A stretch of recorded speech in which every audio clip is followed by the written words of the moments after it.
La pâte était à 24 degrés Celsius à l'arrêt du pétrin. 10 minutes plus tard, elle est encore légèrement collante.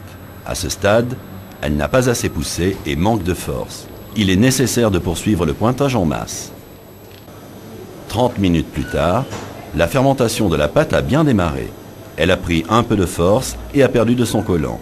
Cette durée correspond à la durée moyenne de pointage en masse pour le pétrissage amélioré. Le moment est donc venu d'entreprendre le pesage.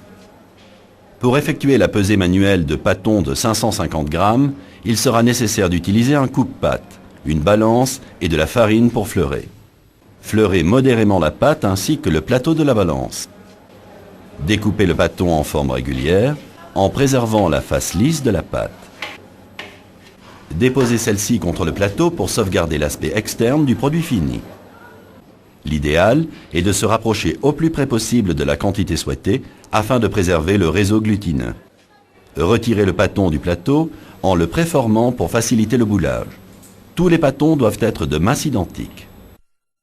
Pour effectuer la pesée en bac de 20 pâtons de 550 grammes, il est nécessaire d'utiliser un coupe-pâte, des bacs, une bascule et de la farine. Fleurez la pâte et le bac. Détaillez avec dextérité et précision la masse désirée. Placez le côté lisse de la pâte et la répartir uniformément au fond du bac.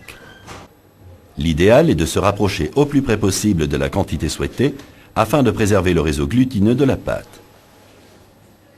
Veillez à l'exactitude des masses. La lecture de la pesée tient compte de la tare du bac. Pour la progression correcte du divisage, les bacs sont placés dans l'ordre chronologique de la pesée.